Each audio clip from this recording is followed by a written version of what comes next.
We are live. Hello, everybody. Welcome to Ghost Education 101. And my name is Heather Landon. No, just kidding. There was a change of plan. So I am filling in for Heather tonight. And one of our team is on his way. So we'll introduce him when he gets here. But tonight's presentation is on paranormal equipment.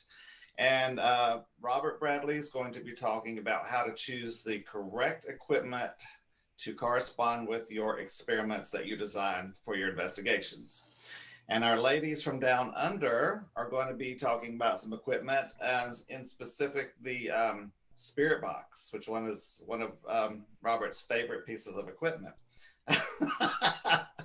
Oh, no stress, no pressure. We're going to have fun, and thank you all for joining us. And our friend Steve Dills will be on in a bit, and he's going to be discussing some equipment. I believe he's going to be talking about the EDI and all its uses and how it works. But I'm going to let Robert take over and start screen sharing. And if you have any questions, just put them in the chat, and we'll keep track and ask those later. Brad? All right. Thanks, Philip.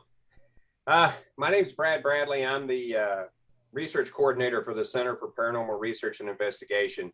We're an organization that is made up of current and former scientists such as myself. I was a chemist for Dow Chemical Corporation for 15 years.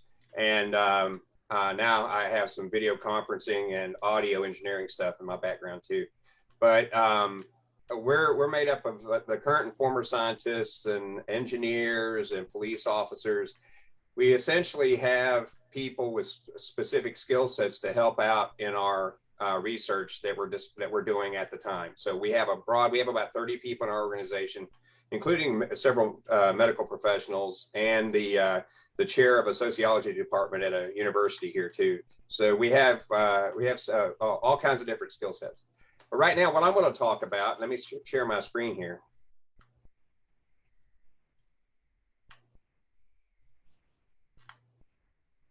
What I'm going to talk about after I start this slideshow, come on, I know you can do it. There it goes.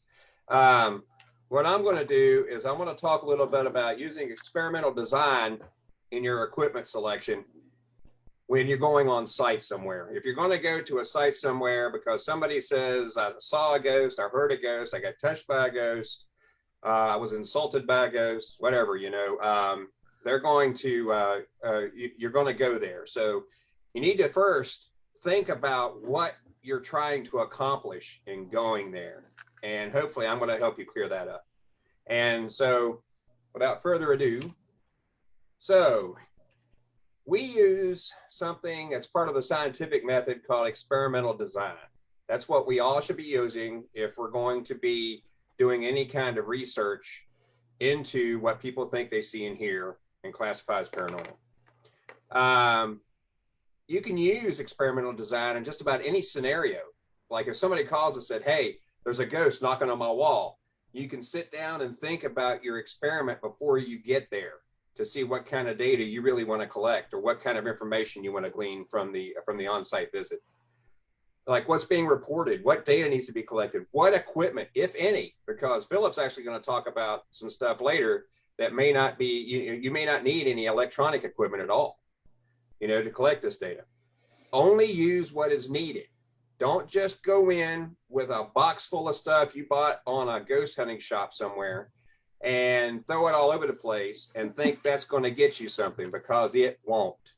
It might get you a personal experience and get you all excited, but in regards to the research you're trying to conduct or the conclusions you're trying to draw, it doesn't help to do that at all. All right. Now, after running the experiment, you need to think about this too. As you're thinking about this experimental design, are you going to be able to reproduce this experiment in the future? That's key. You got to be able to reproduce it.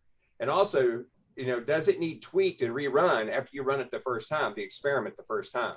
Do you need to do something different because it was a bust, something like that? So you need to think about these things as you're getting into the experimental design portion of it. Now, as I previously mentioned, you only use what's needed. when you have extra equipment in there that you don't really know why you have it there, it creates a lot of confusion, and it also introduces experimental bias into the situation. You're having equipment on here, you've got something, because this has happened to us in the past. We've got a one piece of equipment over here that's lighting up pretty good, and it's giving us this data over time. And then we have another piece of equipment over here that is it was a piece of equipment that's in real time. It's not collecting data over time. And when that happened, we were starting to look at the one that was flashing that wasn't collecting data in real time, and it biased our analysis of the data we were getting when we were data logging over time.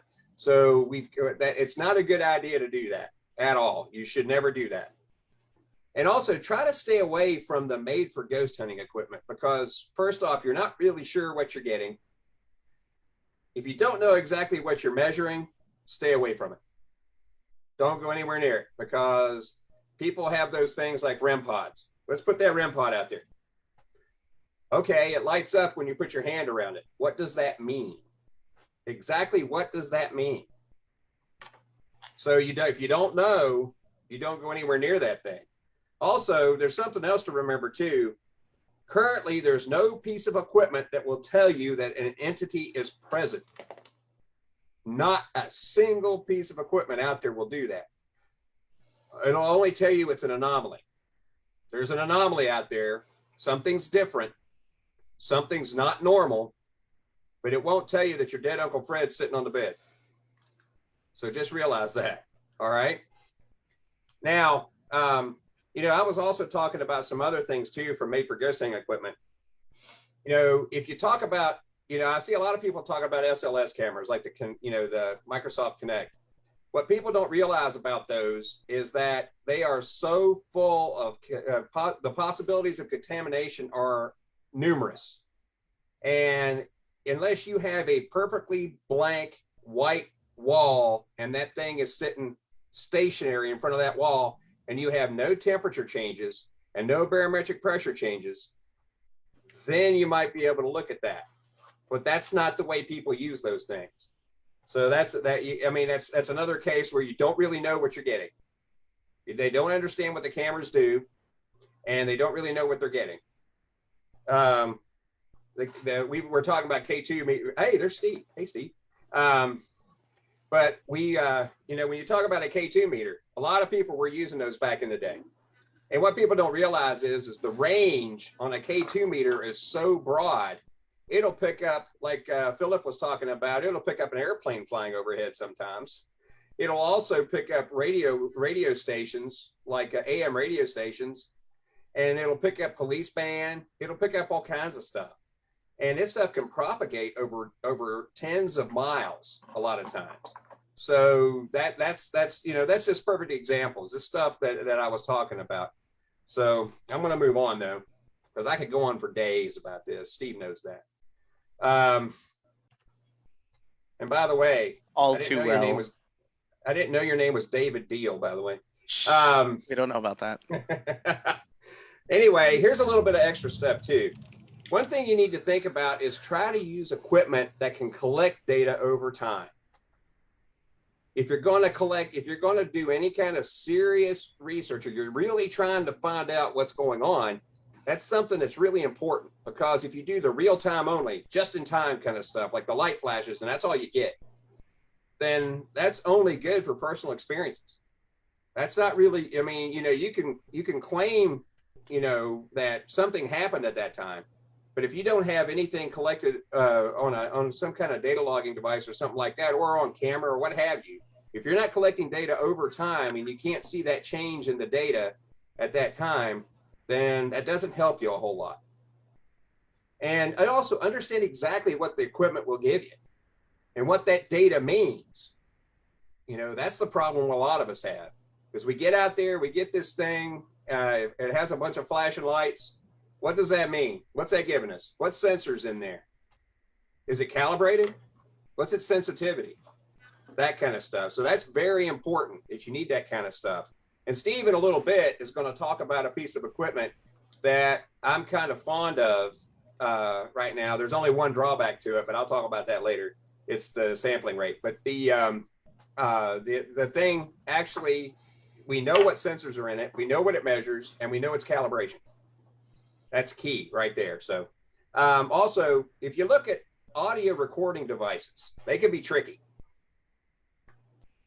It's usually best, what we found, not to interpret what it says, because what Philip thinks it says, what Ann and Renata think it says, and what Steve thinks it says may be totally different than what I think it says. All right. And if we don't have a linguist looking at it, we don't have the skill set to interpret that voice. So all we can really say is that there was an anomalous voice or an anomalous noise, because sometimes you can't even tell it's a voice. And also, getting back on the experimental design thing, it's experimental design and the correlation of the data among instruments is so important. It's key. I'm going to show you a couple of examples of that we've gotten in the past. And it'll really, and for us, it was the golden chalice. This is something that was really important for us because it gives it, mainstream scientific credibility while we're there. So let me move on and I'll show you. We had a multi-sensor event. We had a series of sensors that were collecting data over time on a stairway at a house somewhere that was showing some really weird noises all the time. So we were sitting in a garage about 50 yards away from the house, and we ran everything by Ethernet out there. And we were collecting this data over time, and we were hearing all kinds of stuff through speakers in that garage that was coming from that house. Well, one time we heard something on the steps. It was like boom, boom, boom, boom, up the steps. We were like, whoa, wait a minute. We have sensors on the steps. So we started looking at that after the fact. We didn't bias ourselves by looking at it in real time. We waited and we started comparing the data together. That's very important. You don't want to get that experimental bias in there. So, if you look at right here, this was an accelerometer. That's basically has 3 axes. It has vibrations in X, Y, and Z axis, right? So we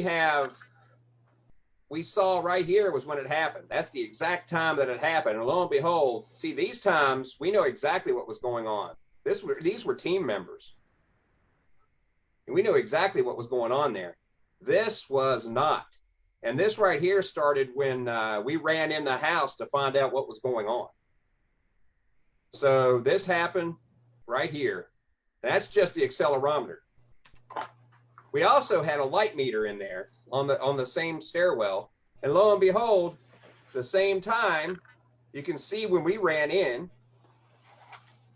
but at the same time, there was a light spike in the room. You know what's really funny about that is none of our cameras in the house picked it up. But it was there. It's almost 10 lux. That's enough to be significant. So now moving on from there, this right here, we actually saw a relative humidity spike at the same time. Here again is when we ran in the house. But notice there's no change in temperature. That's different. A lot of people claim, well, when you have activity, you have cold spots, stuff like that. Well, that's not always the case. And we were able to show that here, and we see that a lot of times. So anyway, that was interesting there. Magnetic field. We had a magnetometer sitting on those steps. And lo and behold, there it is. There was a little bit of a shift in magnetic field. And this is geomagnetic field. This is not EMF. And there was a little bit of shift in the magnetic field right there. So all that stuff together we were able to show that we could make physical measurements of activity that occurred at that location. And that's what started us on the path of doing a lot of this kind of data collection. So there's my contact information. If anybody has any questions, I'll be glad to answer them. Or if they have any hate mail to throw at me, I'll be glad to take that too. I'm gonna sign you up for spam mail, Brad. There you go. Thanks, Steve. I appreciate it. You're welcome.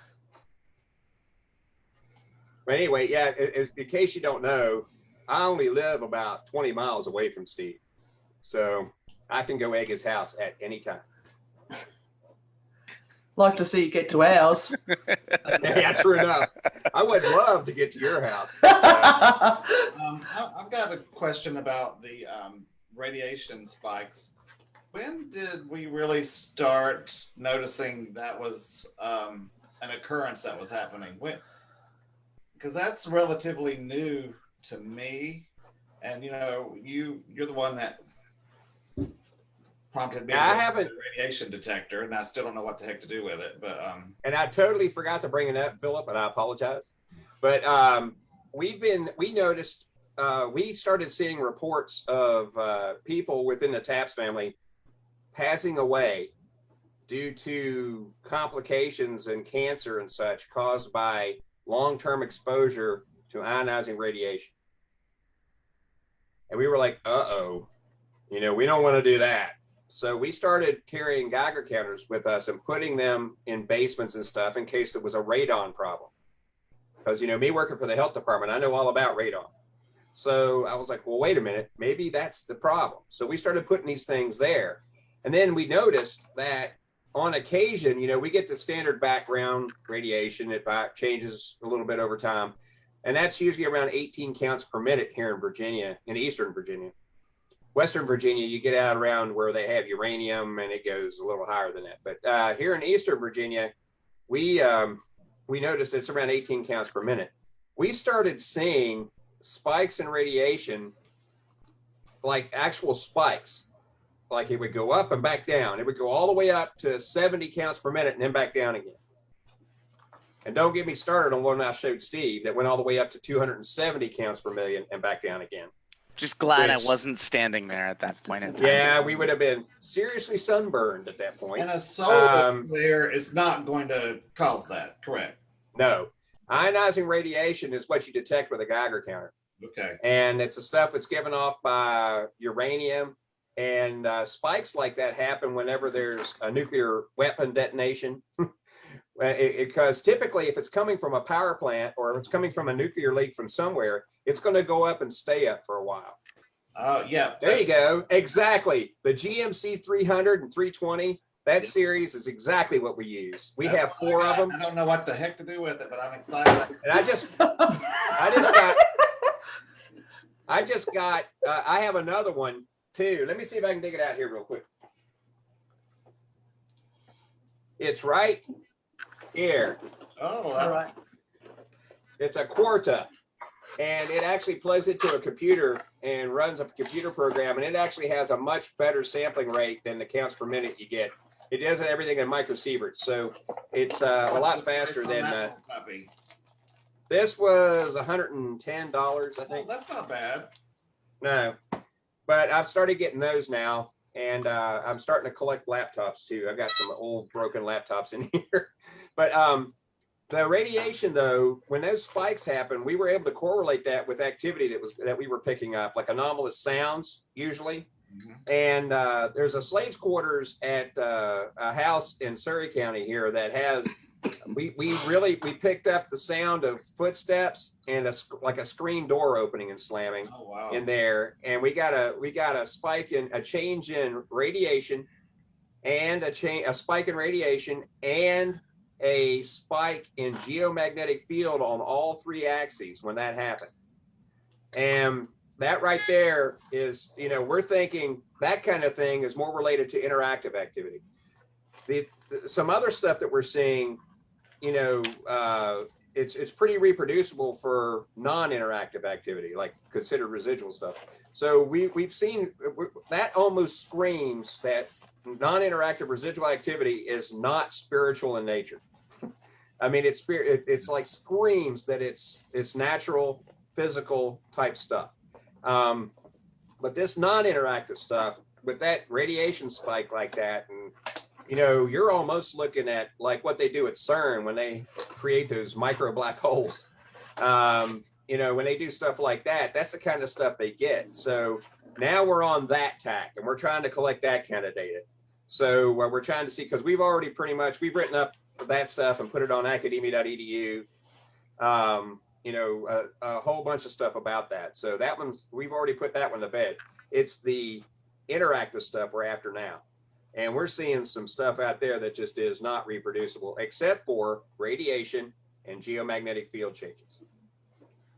But anyway, sorry, I digress a little bit there. I would have one personal experience that really made me start paying more attention to barometric pressure and the piece of equipment, the EDI that Steve's going to talk about in a bit after the ladies. At an investigation, I don't know, 3 or 4 years ago, I was sitting on the sofa. My teammate was beside me. There was another sofa and the other 2 teammates, and we were just sitting, just letting the environment do its thing. And all of a sudden, my ears popped like an altitude in an airplane. And I felt a hot breath on my neck. And I said, something is breathing on my neck. And about that time, we heard, it sounded like a disembodied voice, but it was a moan. And when we went back, the moan was actually sounded like help in a low man's voice. But I know my ears popped. I know what I felt on my neck. I mean, there was no explanation that we could find for it. But that right there was the trigger for me going, okay, my ears popped. Did something pop in from a different dimension, and suck the air out of it, So that is a real eye-opener for me to really pay attention to barometric pressure when something, an anomaly happens. But well, there's some theories out there about that kind of thing, that you're actually seeing an Einstein-Rosen bridge. Steve has heard me lecture about this time and time again. Don't go to sleep, Steve. Don't know what you're talking about. No idea. Yeah. But that kind of thing, if that happens, then you're going to see a spike in radiation and a spike in a change in the geomagnetic field. But also, depending on what's on one side versus what's on the other, you might see a change in barometric pressure like that. You might see a change in humidity. You might see a change in temperature one way or the other, and that's one of the things that we really want to investigate further, because that right there would be very interesting, because, I know that we're going to be talking about some ITC stuff and some ghost box stuff in a little bit, but when people communicate with things out there, they're trying to communicate with something, you really don't know who you're communicating with or what you're communicating with. And if you don't know, because they could lie to you, it's just like a chat room. That's the way I look at it. You got this fat guy in his underwear sitting in a corner of a bed talking to people in a chat room, right there, claiming he's a supermodel. But, that kind of thing could happen in that situation. And if this really is something where we're opening up something where, let's say, an entity of some type could actually come through and interact with the environment, then we have to be careful of what that is. We really do, because we don't know what it is. We don't know who it is. We don't know what it is.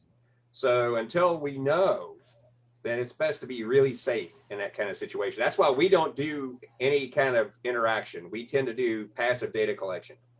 And we talk among ourselves, and we found that we get a lot of interesting audio data by talking among ourselves and while we're walking around, but we're not interacting with anything in the environment. So we're not trying to do that. So that's I'm going to get off my soapbox now, because I think it's time for Ann and Renata. Yes, we're going to get on there. It's time for their soapbox. And well, actually, it's time for questions. Oh, we got questions. No. Is it okay? Can I hijack? Yeah, go ahead. Fantastic. All right. So Ronnie had a statement. Don't trust SLS, spirit boxes, geoboxes. I'm not sold on a lot of made for ghost hunting gear. Brad, you can very well agree to that. You already missed that lecture, Steve. Yeah. I didn't miss it because I have heard it. You've heard it before. I have heard it multiple times, including 2 nights ago for an hour-long phone call. Yes. Brian White says, when you get direct responses to questions you are asking using EMF and a spirit box, could you please explain that? How do you know what you're getting? Do you really know what you're getting? Are you really sure what they're saying? And are you really, that's what you have to look at. You have to really look at, first off, do I really understand what they're saying? Because like I said, you're not a linguist. So you're not going to be able to interpret stuff very well. So if it's in the weeds, especially, you're really not going to be able to know what they're saying. And second off, if you're using EMF meter in K2, there are so many ways that could be interfered with externally that you can't trust that in that kind of situation. So, and on a ghost box, you have to be careful with that too, because there's a lot of transmission that can happen outside of your environment that can interfere with that piece of equipment as well. If our rule of thumb for us is if there's a chance of contamination, we're going to set that over here. And that's going to stay until we're able to research that some more. So all that stuff sits over here. We tend to use stuff that you get right off, that you can find in an environmental lab or a physics lab or a chemistry lab or something like that. I'm actually starting to take air samples around when we smell things. And I'm not talking about the team members either. But, when you're around Steve, you got to watch it. But I like to eat Mexican before an investigation. So throwing that out there for everybody. Anyway, that's what we try to do. But anyway, I hope I was able to answer the question. If he has any further questions, he could contact me directly too. Sure. I think the other piece about that is periodola, right? And the wonderful thing that our brains do at creating logic out of chaos. The human brain and humans in general are very logic oriented and logic seeking individuals. And so when you utilize something like a spirit box, right, it in all intents and purposes is a broken radio. The example I always use when I'm explaining like a spirit box to somebody is or interpreting, better yet, interpreting answers from a spirit box is when if you ask the question, how old are you? What are you immediately conditioning your brain and your ears to receive? He's taking That's that tool. experimental bias, right? That's the experimental bias I was talking about. What? Steve, this is our bit. That's our topic. Oh, I am so sorry. So I'm gonna not ruin it anymore. Not gonna ruin that anymore. However, you'll find the answer very soon. But really that is to me, if you were to ask me about like those pieces of equipment, you've got to take everything with a grain of salt. And Anne and Rada are going to very well get into that very shortly. Let's see. Other questions. Kay Thornton asked, so where can you pick up those pieces of equipment, Brad? Well, believe it or not, we get a lot of this stuff on Amazon under the scientific and industrial section in Amazon. There's also all kinds of different websites and stuff out there where you can go and find industrial piece of equipment or scientific piece of equipment, especially for laboratories. I mean, you can't throw a rock on the internet without hitting a lab supply company. So, that's kind of what we do. And, since we're privately funded, just like Kay knows, hello, Kay. Kay, I know Kay from the Taps family stuff, but because we're individually funded, we have to really we have to figure out how we're going to fund this type of equipment, because I really want to be able to do, for example, I want to do some gas chromatography, mass spectrometry on what we smell. Get a sample, throw that in one of those gas chromatographs, have it come out on a mass spectrometer, and we can tell exactly what the heck it is. I can't afford 50 grand. I just don't have that to throw around. I was going to ask Steve for a loan, but I just don't have that kind of money. Just call me Daddy Warbucks. It's fine. Yeah, that's it.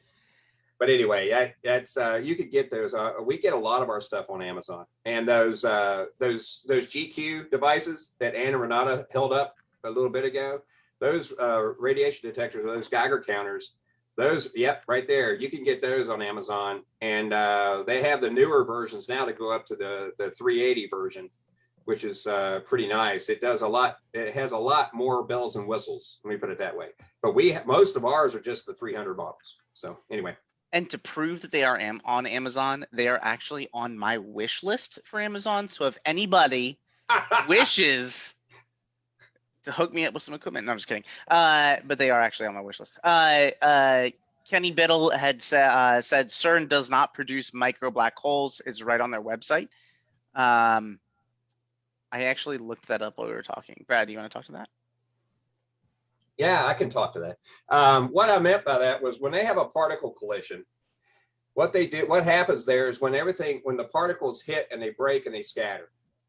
All right. What happens there is the conditions for creating that black hole looking thing that has the same properties as a black hole lasts 1/millionth of a microsecond and goes away. But when that happens, when those collisions happen, it gives off a lot of the same kind of stuff that we're seeing when we're doing this, when we're collecting this data over time. And so that was a comparison I was trying to make. Because I've been to particle accelerators before as part of my previous job when I worked in the chemical industry. And when they were doing that kind of thing, you could actually see that data as it happened when they had the particle collision happen. And they tried to explain it to me. It's like, well, think of a black hole. And that's how they explained it to me. So that's why that was the description I used. I apologize, Kenny. All right, we got to move on and let the ladies connect with the spirit world. Thank you. I'm Anne Rekovich. This is Renata Daniel, and we're from the land down under. I run Oz Paratech, which is Australia's largest online gadget store. So I sell all those shitty gadgets that you're talking about. But I try to educate people as we go. So our background, we are not scientists. I've sucked at science at school and maths and everything else. So I am more of a lay person who has started in this business with the curiosity that from the ghost hunting TV shows, but then I've tried to learn more, and I've been doing a lot of the Lloyd Auerbach courses with the Ryan Institute and getting more and more depressed as he debunks everything. So we are going to try and present to the level of the normals that are getting into this business and trying to understand it. So if my science doesn't match up, please forgive me, but please also let me know, because we do want to learn. So I have 3 spirit boxes that we're going to be showing today, because people always say to me, which one should I get? So Renata is holding the SB7T. Now that is the new one. There was one that was just the plain old SB7, which is that one which used to have a great big speaker out the side of it. They've improved the speaker. Hang on, they've improved this. She's not good as a model. Sorry. They've improved the speaker on this one now so that you can hear better and you don't need that crappy speaker that goes out the side. It also now includes a temperature fluctuation alarm on it, so that if the temperature goes up or down, it will alarm to let you know. And it has a flashlight built into it. How fabulous is that? Right. Then we also have the S box. Now this is made by Ghost Stop and Sean and the team. Now this can actually record, so it has a little SD card slot up the top there. So you can pop that in and record. I strongly suggest always recording every session you do. And this one is the SB11. It's very well worn. That's my favorite one that I like to use all the time. And I'll explain to you what that one is. So essentially, these are forms of ITC, instrumental transcommunication. It's where you can use technology to communicate directly to the other side. And Frank Sumption is the person that kicked all of this off, and there's been lots of people who have come along in between and added their bits and pieces. But the most popular ones now are the 3 that I've shown you there that are used in the ghost hunting TV shows. And that's how most people come to this field, is through the ghost hunting TV shows.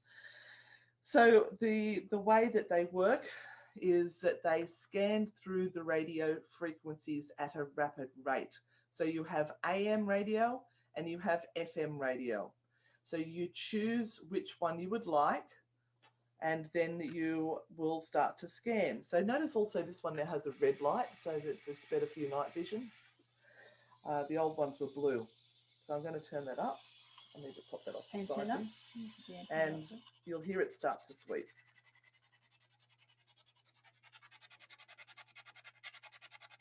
All right, so it's sweeping through there.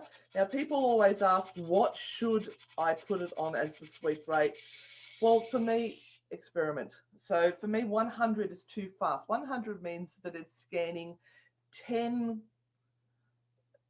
can't call it stations, but frequency per second. So like 101.1, 0.2, 0.3, 0.4, 0.5, 0.6, 0.7, 0.8, 0.9, 0.10 in 1 second, or clicks over. So that's going super fast. So the likelihood of having any radio or interference coming through that makes sense on that speed, not likely. If you go too slow, so if you set it at, say, 300, that's 3 per second. So 101.1, 0.2, 0.3 in 1 second. So you get more of the radio band coming through, and you may hear music and DJs. So you need to experiment to see what you like to set it at. But it also brings back then to how do you use the spirit box? And the way we've used it has changed over the years. Yeah. So, as we work with it, we change how we're doing it as well, because we're learning more as we go. So the thought behind it is that the spirits, with all their amazing otherworldly knowledge, can manipulate that white noise to form words to speak to us directly. I'm just telling what the thoughts are, not what I believe. The other way to possibly do this is to allow those radio frequencies to come through. So you do put it at a rate that you can hear some, and they're very cleverly timing the radio sweeps to be able to answer your questions with words from the radio frequencies at that time, so you get an intelligent answer to your question. I have a theory, is that while you're listening so hard to that, is that they're speaking to you telepathically. So you think it's coming through the radio, but it's not. And I actually have a story which made that little thing come together, where I was in Ireland at Ross Castle, and there was only one other couple staying there the evening. I pulled out my SB7 and I said, this is an SB7, let me demonstrate what it does. So it started scanning through, and she's sworn and said, oh my God. I said, what? She said, you heard that? And I said, no. And the other 3 people sitting there, no. So then we set it going again, and she swore profusely, jumped up and ran from the room crying, and we never saw her for the rest of the weekend. After about a week, she messaged me and said that she couldn't believe that we didn't hear that, because the first time it said something like, we're glad you're here. And then the second time it said, we've been waiting for you. None of us heard that. So she's heard that telepathically. Just thought that was a really interesting way of looking at it. My issue with these, have I missed out anything so far? No. My issue with these, and this is how we use it, because we run tours at Maitland Jail, is that you have what we call audio pareidolia, where people will hear what they want to hear. This sounds very familiar, by the way. I know, Steve, right? Hello? It's odd. And we always ask the question. So I have it all running. They can all hear it scanning, and I'll say, can you tell me what cell number you're in? And I let it run, and everyone goes, oh. And I go, what number did you hear? Oh, I heard 6. I heard 3. I heard 72. So, well, that's great, because I just programmed your brain to listen for a number. So the way we like to use it is with the headphones. So we will plug the headphones into the spirit box, and the people listening to it become what we call the receiver, which we have to be very careful about saying that in jails, because it can mean something completely different. Is so this they Estes method? Is this yes, this is the Estes method. okay. Yep. People who may have heard about this on the TV shows, it's called the Estes method for ITC. I'm sorry, go ahead. Yeah, yep. And I was going to give them the nod because, and we saw this on Kindred Spirits, so that's why we gave it a crack. And we actually hook up using a splitter 4 people to the one sweep. So they're all listening to this sweep at the one time, and they are calling out whatever they hear or whatever they think they hear. The people standing outside are then asking questions, and we hope that the people on the headphones who can't hear the questions will start to give intelligent responses. When that starts to happen, we think, well, that's interesting. And there's usually often one person that seems to have this clear connection. Others can be fumbling around. There might be one person that seems to be just on point every time.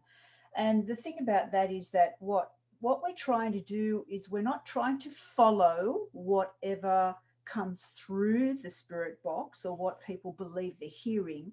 We're trying to keep asking the questions, so we are entering into the conversation rather than following up on the conversation.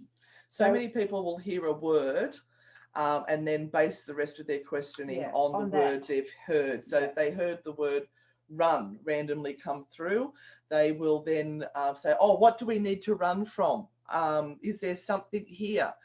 No, you've got to lead the conversation, not be led by what is coming through the spirit box. I also like to use sometimes a code word where I will say, please say the word elephant. And then if you get that word, then you think, okay, well, somebody's listening. So that's good. We've got some sort of intelligent response that is going.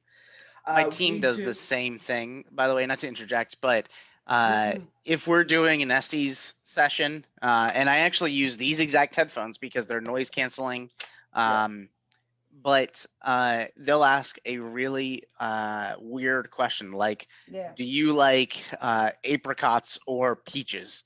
You know, and the idea is to try to identify an answer based off of a very off the cuff question, which I find very interesting. So. Yeah.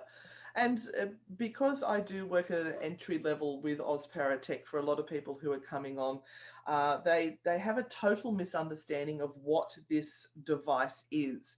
It is experimental. It is not a telephone to the dead. And there are a lot of people who think they're absolute rubbish.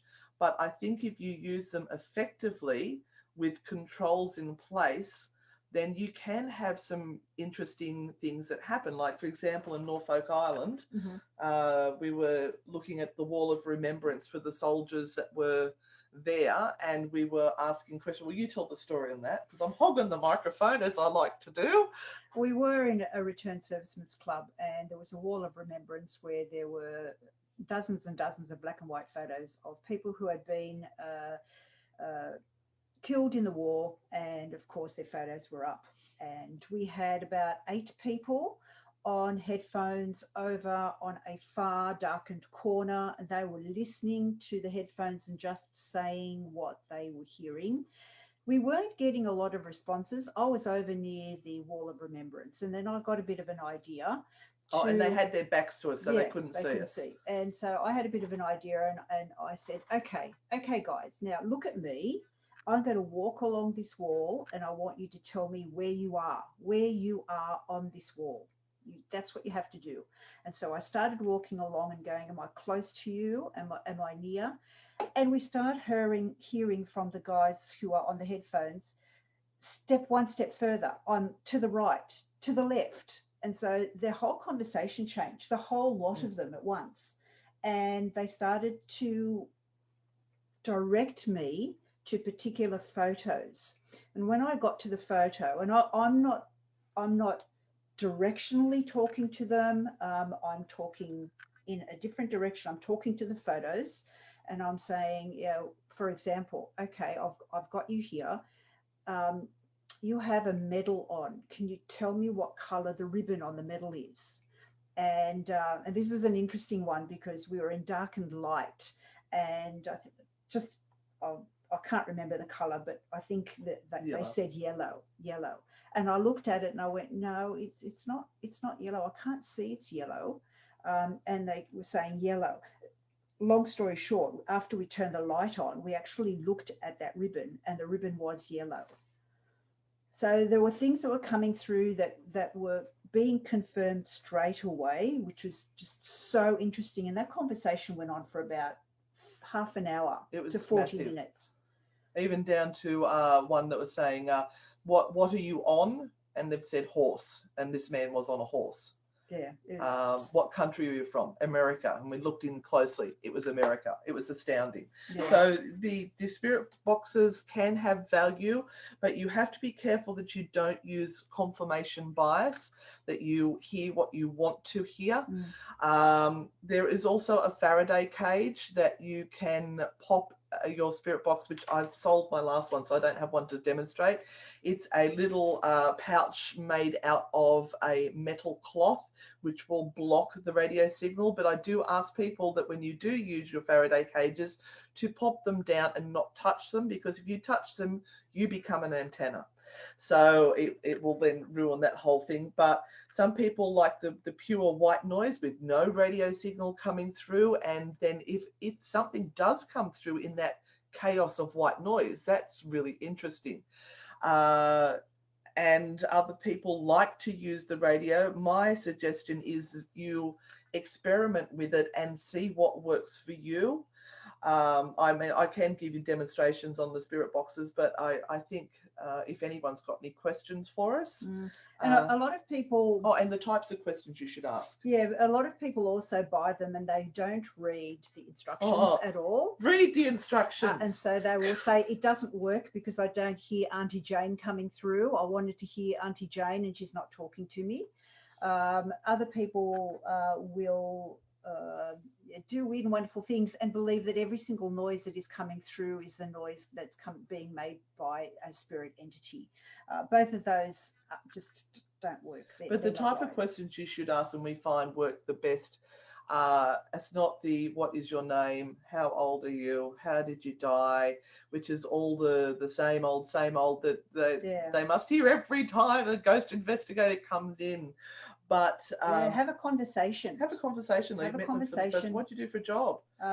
Yeah, and those weird questions that you were talking about, where you actually wait for a response that you have logged. We did a particular experiment one time. We've done this one or two times where we've actually written down our word, our safe word, and placed it in an envelope. And we actually hold the envelope up and say, can you tell us what the word in this envelope is? And we actually can wait for that at times and see whether that will come through. So that's also an interesting experiment. So there's only one person there that writes the word down and says to the spirit while they're writing it down, this is a word, see, here it is, puts it in the envelope, then comes into the room and says, okay, we've got it here. You need to tell us through this device here what the word is, and then we can continue speaking to you. Oh, and use good quality batteries, because if you use crappy batteries, it doesn't actually allow the device to work to its best ability. Any questions? My personal preference between the S box and the PSB7 is the S box because of that recorder. That's a great recorder for EVPs because you can do instant playback. And it pauses just slightly when it hears any sort of recognizable voices coming through. So you just get the opportunity to hear a little bit more of whatever's coming through. We had a bizarre experience with that one at Jenolan Caves where there is no radio signal, and we heard whistling, somebody whistling a tune, and the guides there had a little bit of a freak out because apparently one of their ghosts is a whistling ghost. Wow, that's cool. Yeah. One of the Can I say something real quick? Yeah. Can I say something real quick? Hey, you mentioned the Faraday cages. You got to be careful with those because how a Faraday cage works is, you could get them with different. Basically, it's not a full metal shield like a trash can with a lid on it. A lot of those Faraday cages you get are mesh, and that hole in there, if the signal, if the radio frequency, if the wave is small enough, it's going to make it through that hole. So just be aware of that when you're getting those things. And also I wanted to ask you guys too. We ran some experiments with a ghost box once a long time ago, and we were able to, believe it or not, even though it was only scanning AM and FM stations, it was the Radio Shack hack back in 2010, I think, and we could key a radio down the hall and say my name or somebody else's name, and it would come across that box because of the radio of the bleed that can happen between radio frequencies, all because, you know, if you were a CB guy, you always talked about Skipland and things like that, where you could talk across radio channels and stuff. But that kind of stuff can happen too. So you got to be, if you're going to use something like that, got to be extra special careful, because the number, like I keep talking about, the number of possibilities for interference is almost infinite. You can find an RF source almost anywhere. Your cell phone, even if it's turned to airplane mode, will put off RF and interfere with that ghost box. So you got to be careful with that kind of stuff too. And believe it or not, some of these interferences sound like words, and they're not. You know, it's just digital chatter. So that's I just wanted to make sure that everybody was aware of that. We've got a lot of data actually on that situation. So, and and I've said this before, ITC was not invented by the ghost hunters. ITC goes back a long way. If you will research Constantine Raudove, George Meek, oh my gosh, Marcello Bacci. I posted the link to his documentary on our Ghost Education 101 page. We've adapted this to ghost hunting. This was not originally meant to contact, you know, demon and Satans and stuff. You know, this was to contact Frederick Jurgensen. Frederick Jurgensen was another one with his yes, calls. Jurgensen. Yeah. So look these people up for a whole different perspective on ITC from the ghost. Yeah, we didn't want to go too much into the history of it all, because we thought we have 20 a presentation minutes. later in the year. Somebody's doing a presentation on the history of ITC and going through all this later on in the year. I love ITC. I've done a ton of it. I have my own opinions. I'm biased. I believe in it when it's done the right way. I get called this derogatory word through every device I have by the same voice, no matter where I get. No, I get that's what it is, right? That you will not hear on the radio because you can't say it on the radio. Yeah, I get that at Maitland Jail. And I get every word under the sun. They won't even let me talk half the time. As soon as I go to ask a question, it's immediately the BSH. They just go nuts. And I have used Faraday cages before and experimented, and I do not get any responses, which I find interesting. So the theory is, do the spirits need those sound bites of those words to manipulate into communication? Mm.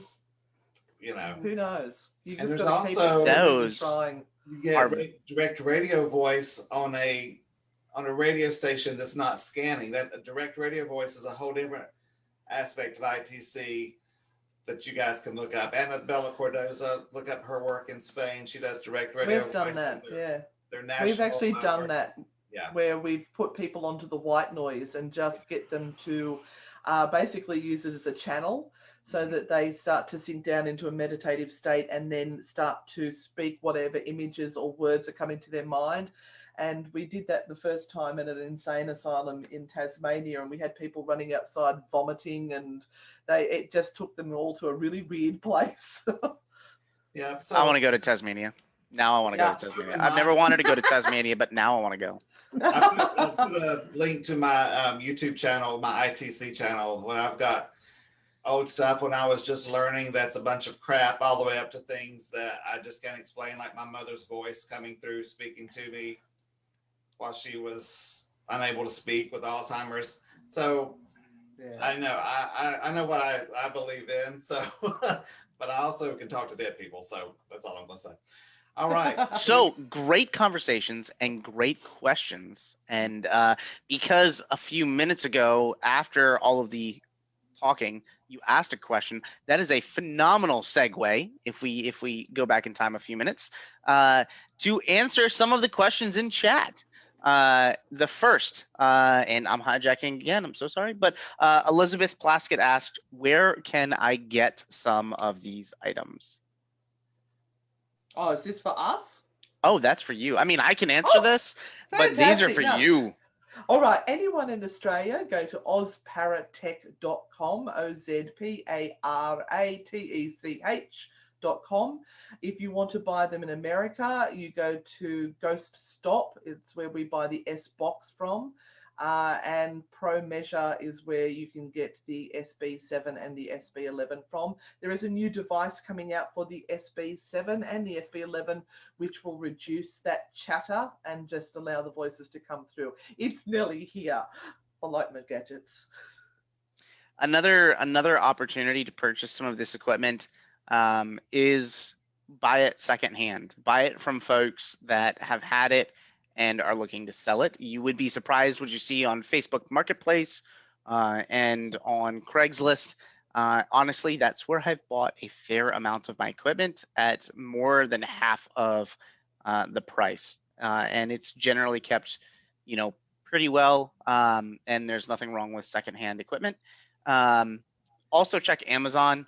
I have got a lot of pieces of equipment off of Amazon, especially the stuff that's not necessarily designed for paranormal investigating, but more for the scientist. Yes, eBay, great opportunities. Be careful of the rip-offs, because there are some that are putting rip-offs out there, particularly those who want to use K2s, and let's face it, you can't stop it. That's where people start.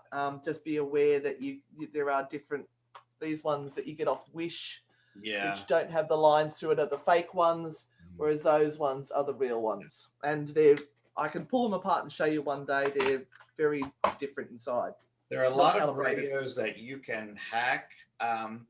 On my group, the ITC collaboration, we have a lot of radios that you can hack. I have every Radio Shack hack I think there is. That's a collection of mine, which I just love to have them, because they hold their value. Thank God, it's like good stock. But I could show people how to make their own with some, that they can buy on eBay for not much money. But if you're interested, just contact me and I can help you with that.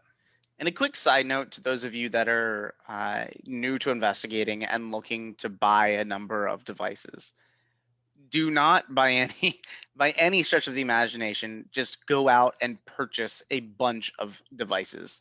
One of the biggest things that I always suggest to folks that are new to the field is see if you can find a local team or a local group that has devices that you can get your eyes on and hopefully your hands and test out. There are some pieces of equipment that will not, be your cup of tea. And there are others that you will just find like this is what I want to do. This is what I want to investigate with. So find what works for you so that you don't have $100, paperweight or doorstop. We are lucky that we have a number of sites, and there are some sites where certain things just don't work. And that's perfect because we can actually show them. We even have sites where things will work in one area, but they won't work in another. And we're quite open to say that, for example, the K2 meter won't work here. It's, it'll just be rubbish. There's too much EMF here. We'll show you what it does, but you're not going to get anything at all. So use it as an educational moment. Yeah, so we do. And that's really a really good thing, because we do have all the devices that Anne sells when we go on tour, and we give people the opportunity to use them and show them how they are used. And I say these are not ghost detectors. Yeah. And they're environmental condition sensors. But if you remember the device somebody came out with years ago that caught on fire, it had all the things on it. Ghosts. Oh my gosh, something. Sounds like my kind of device. I have to look it up, and I'll put. Yes. I remember. Everybody pre-bought them. Spiricom or something, was it? No. I'll have to look it up. But it was a really cool device. Yes. And it would just catch on fire. Yeah, that was. If anybody has one, please send it to me. That would be amazing. He got sued, and then he disappeared, and it was. There's a whole. Brad and I are going to do some scientific research with that. Because I want to keep time short. Glenn Morgan asked, this is a loaded question. Forewarning everybody. Do you trust flashlights during an investigation? And by this, I'm assuming what is called flashlight sessions. No. No. I That would think be it's no. Even Simple answer Even there, when- no. I even trust when them if they used in can get 'em to conjunction with roll something around. else. If they can get them to roll around on the table, which I have seen. I've seen a flashlight tossed off of a table before. Yeah. And Uh, I've seen one where it has a button on the back and the button depressed. Now I've seen that before, but that was one time 11 years ago. Oh, And but I've never ever seen that flashlight. In looking at, because we actually conducted a ton Oh, ghost of experiments on this. Oh, Yeah, we ghost did art, that. That's it. Ghost Arc. Yeah, There you that's go. it. But we on the flashlights, we looked at it, and the changes were not statistically significant. It just wasn't. It was random. Even though we were able to get hits on occasion, it wasn't consistent enough to make it a legitimate method. You know, and the same thing can be said about some other things too. But that kind of thing, if it's not statistically significant, like when you look at the statistics on it and you run it through something like R or even on Excel and run your statistics tests on it, it's going to tell you. And that stuff right there was really just drives me crazy when I see that. It's like, what are you doing? If You're you just want- videoing that one time that you got to hit. If you want to experiment with flashlights, we'll do what I did years ago. I put a yes. I typed it out with, the printer tape. I put a yes. I had a red and a blue. Blue, yes. Red, no. Do some, experiment that way if you want to try it. Just don't lay out a room full of flashlights and say, can you turn on a flashlight? I mean, come on, really? I think the biggest thing to take away is everything that you utilize and experience on these paranormal investigations. Take it all with a grain of salt and make sure that you utilize your most important piece of equipment, which is the gray matter sitting right in here, right? Use your brain to understand what is going on, the situation, the environment, and we're holding K2s up right now. Somebody asked me to hold up the K2s to see the fake to the real. Oh, one, there you go, pretty much. K2s. So, Which one's the fake one and which one's the real one? hang on, I'm just going to put a little bit of a flashlight on so you can see that a little clearer. So if you come up closer, There's your so fake. that one there it has no little fine lines down the side. Now put the other one up, Renata, and you'll see that. You see the difference between them. So this is the fake, that's the real one, and when you pull them apart inside, you'll see that the fake one has the light sitting on little plastic straws, and the other one is more rigid construction. It's also got, on the real one, it has DAS or whatever the maker is, printed on the board inside, whereas the other one doesn't. Cool, awesome. So yeah, And so that one's not EDI. calibrated. You're going to talk about the EDI for us? I will Yeah. be. I got 3 more questions though. Okay. Yeah. So Glenn Morgan also asked, crazy question. If you are in the city versus the country, does it make any difference with a spirit box? Yes. Well, you have far less contamination in the country than what you do in the city. So you've got far more frequencies from far more sources, whereas in the country you'll have less. So sometimes you get nothing, which is great in a way. Yeah, I mean, so keep in mind a spirit box is a broken radio. Yeah. So if you're in a city, you're going to have more radio stations nearby, which means more frequencies being dumped out, and more generic music to choose from, unless you're listening to alternative rock or classic rock. But yeah, so it's going to make a huge difference depending where you are geographically and the radio stations that are available in that area. Allison Shepard asked, Anne, what do you think about using a portal with a noise gate on it?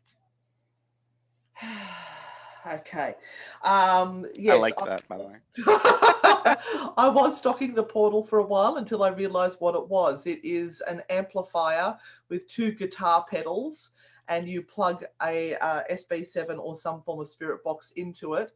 And one of the pedals gives it a nice spooky reverb effect, and the other one cancels out some of the which is useful, but it was a hell of a lot of money for really nothing extra, apart from some spooky sounds and getting rid of some chut noise. So I'm not that into that style of portal. And I have a lot of examples of that on my YouTube page because I make those for people. And well, I have them order the parts and I make it for them. No, because people want them, but I tell them not to spend $500. I can get them the parts from Amazon for, $200 if they want. I know there's one particular person that sells them for thousands. Yeah. Well, those are the ones with the ZT lunchbox amplifiers, which are very expensive in their itself, but you can get a $20 amplifier and generic pedals and make one. If anybody's interested, I'll help you out. Yeah. All right. Yeah, be careful with noise gates. Hold on. Be careful with noise gates because you got to know what you're doing. You got to know what frequencies you're notching out. You got to know noise gates are so tricky. I played in a rock band for 20 years and noise gates can get you in a lot of trouble. So you need to watch that. There's also a pedal that I've used on some of them that scrambles the words. So it's all gibberish. It's called a flashback pedal. So when you hear a clear sentence or words, it kind of makes you think, how's this possible? But I have that one on my YouTube channel too. People love to see them working. They do. We might talk to you about making this one. Yeah. My favorite is the wah pedal, but I use that for my electric guitar. So. All right. Jenny Marie asked, what is the best to scan on, AM or FM? Well, I don't know if it's going to be different for you guys. I'm enjoying using AM. I have no particular reason why. Maybe Robert can explain what would be the best, but I prefer AM. Brad's going to say neither. I know. I know. You pick that up and you put it over here on the shelf. And I would say if you're going to use a ghost box, I think AM is probably the safer bet, and that is just because it's a shorter frequency, which means less radio stations that you're going to pick up. FM is a long range. You're going to pick up a bunch of different things. AM with, utilizing something that's going to block out the remainder of those stations that do crawl through is probably a safer bet. Well, I'll tell you about AM and FM because that's part of my job with that I currently have is dealing with radio communications. And AM radio stations will propagate over hundreds of miles, whereas FM stations typically do not. Though FM stations in the short range will be able to punch through like hillsides and buildings easier. The AM radio itself can be interfered with easily when you're inside a building or outside a building or something like that. But if you're outside in the middle of a field, that radio station is going to propagate hundreds of miles. I picked up the local radio station from Richmond here all the way in about 2/3 of the way to the Outer Banks. Good old WRIR. Yeah, there you go. But anyway, WRVA is another one. So it's like those are, but those you have to be careful with that too, because AM has its own issues and in regards to propagation. So you're liable to you could actually think that you're out in the middle of nowhere and accidentally pick up an AM radio station, and that can happen. It all really comes down to, are you having intelligent conversation or is it just random crap coming through? We tend just to ignore anything that is just random, and we're digging down trying to get that intelligent validation from the boxes. And more often than not, it's garbage. One other question, and because it is a rather lengthy question, Brad, I'm going to ask you to just type this as a response in chat. I know, I'm so sorry. I'm so sorry. But Jim Clausen asked, Brad, I took all that free money that they were giving out recently and have picked up the GC GMC 500 Plus Geiger counter, the GC EMF 390, and the current EDI Plus. I was at St. Albans last weekend, which is the first time I set up all three to do data logging. Still digging into it. You mentioned a couple of others. Any other data loggers you would recommend? And if you could throw that into chat, I think that would be more I already beneficial. did. Fantastic. So Jim, thank you so much for being on. It's nice seeing you. And Jim can also PM me because I think I friended him on Facebook. There you go. Also, thank you to Alan Marston for answering and throwing the wonderful Ghost Arc fire fun into the chat. Appreciate that. That's it for the questions on this side. That's it. Yeah, that's it. So is it your turn? I think so, and I'm so sorry, everybody. It is my turn. So look, it's time for me to go. I'll see you later, Steve. Time for everybody to leave. Good night. No, I'm just kidding. So what I wanted to very briefly showcase and discuss tonight is one of my favorite pieces of equipment that is fairly new to the field. It very much so aligns to some of the things that Brad was talking about earlier, and that is this very camouflage orange device known as the EDI Plus. This is the second version of the EDI. The original one, correct me if I'm wrong, Brad, but did not have data logging. It was a look at device, and I am not a fan of look at devices. Capturing images. Karen, I'm so sorry I missed that question. I will jot that down and bring that up to everybody. I'm not a fan of look at devices, and that is specifically because I can't look at everything at the same time. You can ask my wife that. I like data logging, and this device is the first device that I have found in the paranormal community that is advertised to the paranormal community as a paranormal piece of equipment that does not break the bank when you purchase it. You'll probably have to save a little bit of money to purchase this thing, but it's worth it. The cool thing about this, it does a lot of different things. The first is it has EMF detection. So it will detect ultra low EMF. It is displayed via LED lights. For all of you that like the K2, you'll see even the coloring scheme is exactly the same. So there's nothing different there. The better thing is I hate lights. I like numbers. And so it actually displays the milligauss value if you turn this bad boy on. And I'll do that because my battery's not dead for once. It'll actually display the milligauss value on the screen. So it'll actually pick it up. The cool thing about this is it displays a lot of different things on the screen if you press this handy dandy display button, which is right here. It also has a 3-axis vibration sensor on it. So it has a accelerometer in here. So those of you that might know that as a geophone in the paranormal community, it can do that. A little different. The geophone and the accelerometer are two different things, so slightly, we have to be careful with it. Yeah. But I think when most things are advertised as geophones, it's accelerometer. The other thing is it picks up ambient temperature. So if you are looking to record ambient temperature throughout the entirety of an investigation, this is great. It also picks up humidity, barometric pressure, and each of those can be displayed as a numeric value on the LCD screen.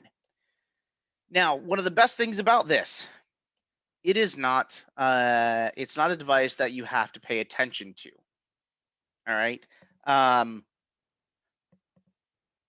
There are these handy dandy things known as SD cards. And the coolest thing about this is at the very top, you can actually plug that bad boy in. And I'm looking at this backwards because I'm looking at the screen when I'm trying to plug this in. So excuse me. But this is how an EDI Plus should look when you're utilizing it for an investigation. Make sure, one of the big things that I found out is you have to have a very specific SD cards type when you are utilizing this. And Kay said, yes, the sleeve is, I think, a couple bucks extra, but it is well worth it, especially if you're clumsy like myself. For me, I've got a class U1 micro SD card. Just check the specifics on their website because you can't just plug any old SD card in here. However, one of the great things about this, Brad, you're stealing my thunder. I was about to show this screen. You silly Willy. I'm sorry. I didn't know if you were going to or not, so I'll stop. Oh, I was. Don't worry. It's okay. It doesn't matter. So one of the great things about this is it collects data for you. You don't have to pay attention to this device. One of the most important things, or I guess one of the most bothersome things I see on shows today is folks will grab this device, the EDI Plus, and they will walk around with it in their hands. Be like, do we pick up anything over here? Over here? How about over here? This is not for that. This is like, it's like literally, it's the same thing as if you wake up at 3 a.m. and you put on the TV show and you see a bunch of those really horrible 90s commercials. Set it and forget it. Literally set it down. Set it down over here. All right, everybody see that? Don't touch it. All right, don't touch it. Let it do its thing. Let it do its job. Place it in a position at your investigation where there is activity, increased activity, maybe in a specific room. Maybe it's a specific spot. But it is not a piece of equipment that is meant to be held. It's not a handheld device. It is meant to be set down, and it's meant to collect data. Really cool things, and Brad showed us, and this is one of the most important things about this, is you may be saying, Steve, how do you know so much about this piece of equipment when there are so many other pieces of equipment that don't share that information? And that's a great question, folks. The answer is because they actually provided this on their website, and they've actually published all of this information. There are not a lot of pieces of equipment today that publish this information. And so this is something that is fantastic because you can see the technical specs, you can see what you're getting, and you can see where exactly what frequencies you're able to pick up. Like I can tell you that low frequency is down to 10 hertz. How can I tell you that? Because that is literally part of the technical specs. All right. So it's great. It's great because from a scientific perspective, you can utilize this for your own research. From an investigation perspective, you can utilize this to grab information throughout the entirety of your stay at a paranormal location or haunted location, and you can actually do something with that data. You can correlate it with events and activities that have gone on through the night. One of the other great things that this does is it saves all of the information and it dumps it raw data to CSV. So those of you that are familiar with Excel, you know exactly what a CSV file. It is comma, what is it? Comma delineated something. I don't remember the term, Brad. It's comma separated values. There it is. And so this, for example, is data that I collected very recently at a place called the Hanover Tavern. And this is literally the raw data from that location, going all the way through for 50 whole minutes. All right, so I can very quickly, if I need to look at the raw data to correlate anything, I can do that. One of the other really awesome things about this, and about this piece of equipment that for me, I chose to purchase and utilize this and deploy this on our investigations, is they provide software that will graph all of this for you. Brad can attest to this, that there are data logging pieces of equipment that it is quite expensive to utilize their software and to correlate values. The great thing about this, and Centex Paranormal, who created this, is they actually have the software already created. There is a program online that you can upload your data and look at it. I'm more of a localized kind of person. I want to see my data personally. And so, where did it go? I had the app up here. It is. Um, you can actually download, if you click that download icon or that button, you can actually download an EDI graph. And so that 50-minute range of time that we were looking at via the raw data can be graphed, and it's a little bit easier to correlate that data now, right? You can actually look at, the humidity when there was changes. Granted, it was not much. It was 29.4 to 29.6. I can look at the vibration. I can look at the EMF, the change of pressure throughout the entire 50-minute period that I was at that location. Some of the cool things is you can actually dive in and look at very specific things. So if I wanted to, look at this time period, I can do so. Now, one of the most important things that you need to do is, this says 27 minutes, right? This says 20 minutes and 20 seconds. That doesn't tell me that that was at 10 p.m. at night. That just tells me that when I turned this thing on, it was 20 minutes or 27 minutes into it being turned on that it picked up this change in temperature. You need to ensure when you're utilizing a device like this, it doesn't have an internal clock that's going to tell you that, oh, this was at 10:02 p.m. So you need to ensure that you are actually jotting down that information, keeping track of who's in the room, what time you started, and all of these external details before you deploy this. You also need to mark down if you picked it up and moved it to another site, because obviously that's going to change that information very, very much so. So there are a few caveats to utilizing this device, and I think it's more of a learning curve than really a con. But by far, it is a great piece of equipment to utilize.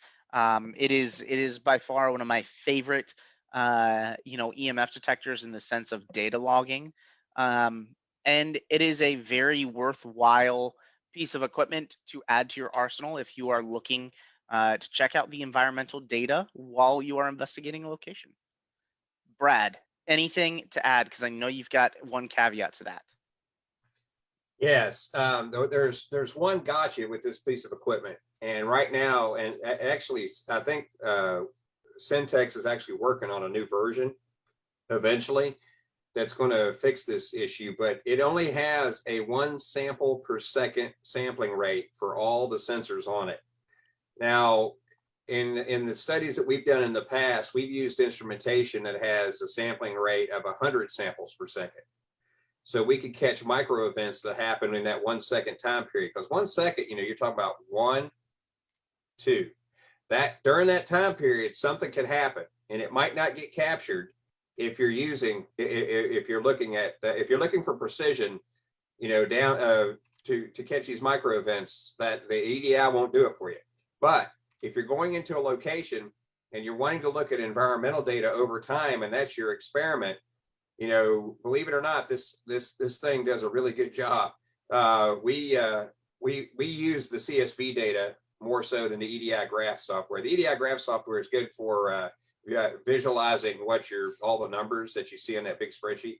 But we use applications that look for the statistical significance of the anomalies we pick up. So we look at that kind of stuff. We look to see if it's 2 sigma or 3 sigma, which is considerably higher than background. We do all that stuff. So that's why that CSV file is really cool for us to get. We get that on all of our other pieces of equipment that we have too. So one of the things, I was going to say, in regards to that EDI too, with that orange case around it, that orange case has saved my tail multiple occasions, because I dropped it from the height from one level of a floor down a stairwell to another level of a floor, and it survived all because of that orange case. So yeah, you got a gray case. I like the gray case. Ahead, yeah, she's got gray. See, I wanted to make sure that nobody on my team stepped on mine, so I went for the orange. And can't you print the graph off on your printer? I think I printed it off before, right? Can't you print? So you Yeah, can, I don't know about the EDI graph application. Steve, you use that one. The I'm one I not use sure is, on the graph application you can, but I mean, for those of you that are tech savvy, you can. There's a button on your keyboard if you're using Windows called Print Screen, and you can print literally anything on your screen. If you're on your Mac, there's an app called the Snippet tool, and you can just grab whatever on your screen and print it. So you can 100% print anything from that particular application off of your off your computer. and you can use any statistics tool with this data, any of them, because we've actually used R with this as a statistics tool. We've used Jump, Prism. I use application called KST that the University of Texas created, and it's free. So I use it all the time, and I can run all my statistical tests using that particular application. Plus, it'll give me the plots just like what the EDI graph gives you. So that's that. I mean, all this data is easily manipulated once you get it off the device. And I think that's one of the coolest parts about this is it does provide it raw for you. There are a lot of different applications that will save it data that you're collecting, especially I've seen it on like applications on phones and tablets. It saves it in its own format, and it's not easily downloadable, and you can't actually view that data anywhere else. This is CSV. This is one of the most utilized Excel or Sheets graphing data. You can take this anywhere and utilize it in any graphing or data and analysis program, like Brad said. So it's really great. Alan Marson, thank you. He actually he said that, and I checked this, and he is right. They're actually including the rubber boot now, so it's not an additional price to purchase the boot. You can actually pick it in 4 or 5 different colors. Anne and Renata have it in a nice, hard to see in the dark gray. My team is apparently much more clumsy, so I went with a very bright orange in hopes that they won't step on it in the middle of the night. Yeah, mine came with it, and so did Jack's, and so did several other people on the team too. Mine came with it. Ours all came with it. and the They price do come with the boot. $199, but a couple months ago there was some sale on Syntech's website. They were like $165-ish. I posted that to our group page as soon as I saw it. So I don't know if any of you took advantage, but I grabbed me a second one at $165. Are you kidding? That's the best price. I don't know what the I've never seen it cheaper. Hey, I have. I got mine for $139. Amazon flash sale. Wow, that's unusual. I want one of those. Yeah. So Wait a minute. It says made in China or Malaysia on it. yeah. Just scratch that part off. Super glued Yeah. together. Few questions. And I'm going to rotate back because if anybody has any questions about anything, please feel free to throw it in chat. There are a few questions that we didn't get before to answer to. So if everybody is okay with it, I'd like to roll through those if we all have time. I don't see anybody shaking their heads. No. So thank you so much. Karen Richard asks, do we have any information on capturing images? I can speak to that a little bit because I'm a video guy. I have a video engineering certificate, but the things you have to watch out for on images, especially still picture images, is if you don't have corroborating data around that image, it is really hard to prove that image is genuine. Providing the raw picture instead of the picture that's already been put through processor, that's very important. Also, be careful if you're using a full spectrum camera or a camera that's called a full spectrum camera. Be careful with that because a lot of times all they've done is they've gone in and removed the filters that block out the infrared and the UV. The funny thing is that they still keep the glass lenses in there, which block out the vast majority of the UV anyway. So that right there is you got to be careful with those. If you find a camera that will actually take pictures in the ultraviolet range, they tend to be very expensive. We actually we've taken some of those pictures before. The in regards to video, it's really nice to have a stereo video set up where you have two cameras kind of pointing kind of in the same direction. So if you see something in one camera but not the other one, you know that it's probably a problem either with the camera or it's a piece of dust that just passed in front of that camera or whatever. That's a really good way to do it. Sometimes people, use infrared all the time. Now we do for one reason. We use infrared all the time because we want to see what's going on in the room. We want to see if somebody's in there so we can corroborate, if we see a vibration hit on our EDI, we want to know if anybody's in the room. And also, if things fall over or something moves or something like that, we want to see that. So we do it in infrared. The thing that we have found, though, is that over in terabytes worth of data, we've only got like a dozen video anomalies that we can claim were true anomalies. And that was those right there. We went through some real. Some big time investigative work through video applications to try and figure that stuff out too. So there's a lot of things to that. If you want to talk more about this, collecting still or video images, let me know. And you can hit me up on the CPRI Facebook page through that messenger there, and I'll see what I can do for you. The other big thing that I have on that is not only did we discuss audio periodola when we're talking about spirit boxes, but there is also visual periodola. So the idea of seeing things that are not there. An everyday example for that is when you look up at the clouds and you see an elephant when there is most clearly not an elephant in the clouds because they weigh way too much to be in a cloud. Hey, Fred, how's it going, buddy? Nice to see you, Fred. So not only are our brains great at trying to create logic around what we hear, but also around what we see.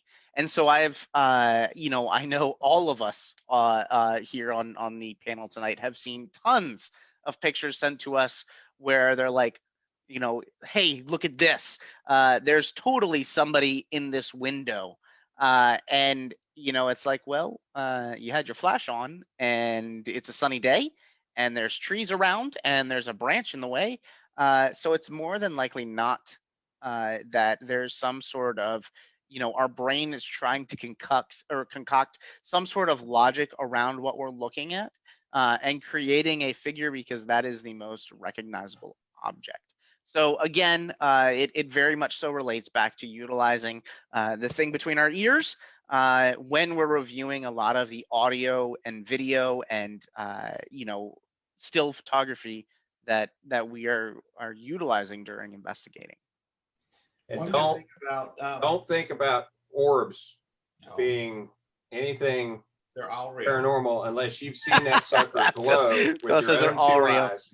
All real. All orbs are real. The pictures, the number of pictures we get that have dust, moisture, breath, because even if you think that you haven't seen your breath, when you take that flash picture, your breath shows up in front of the lens. So it's all that stuff. And the same thing happens with video. So people say, well, I see this thing, it looks like a stick or it looks like a ball passing in front of them. Dust can't be a ball. Well, that's because it's so close to the lens, it can't resolve. So you can't tell that it's actually cubic or rhombic or whatever. You can't tell that because it's so close to the lens. Anything that close to the lens is going to be circular, regardless of what it is. Don't forget, and they don't have faces. A spider web can look like something walking in front of a camera lens also. Yeah.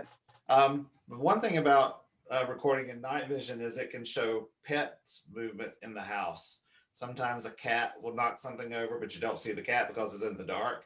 But you go back and look on your film that's night vision and say, oh my God, the cat knocked that over. Or if they have mice, which I've seen a mice run in front of my camera before when I've reviewed the And footage. in restaurants too. So did that mouse make that noise? So you can kind of debunk some things. So There was one place Brad and I have been to that we set up a bunch of a bunch of DVR cameras, and lots of reported activity. Set up all the cameras, went out to HQ, which was in a tent removed from the location, and like you saw literally a circus of mice just running all through the building. And it was just so funny because there's so many claims of hearing footsteps and voices and noises, and it's just like, oh, not going there. Yeah. So Well, like a restaurant. Pigeons roosting in the rafters that can make horrible noises. Bats, I've seen that in the night vision camera. So yeah. So well, the whole thing, here I am. I work for the health department locally here, and we were at a location that was a restaurant, and we had cameras up in the kitchen. And what did we see? A circus of mice, as Steve so eloquently put it, throughout this kitchen. And we were like, that wasn't raisins that I was eating in there or whatever, So I had to go tell them about it, and they freaked out. So the next time we went there, we actually went back because we wanted to reproduce some data. The next time we went there, we didn't see mice. We saw rats. They grew up. Big old things.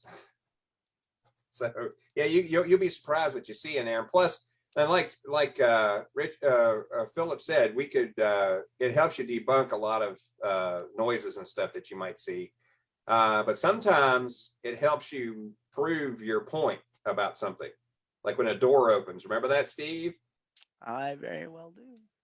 Yeah, I had a door open on me at a location that Steve's been to multiple times, and Twice. Yeah, I had it open twice, and it opened right in front of me one time. Whoa! So we had video to prove that, because I couldn't have proved that with just me standing there. So we had video to prove that, and also the vibration sensor sitting in the doorway, they got knocked over. But when the door opened, so yeah, that was pretty neat too.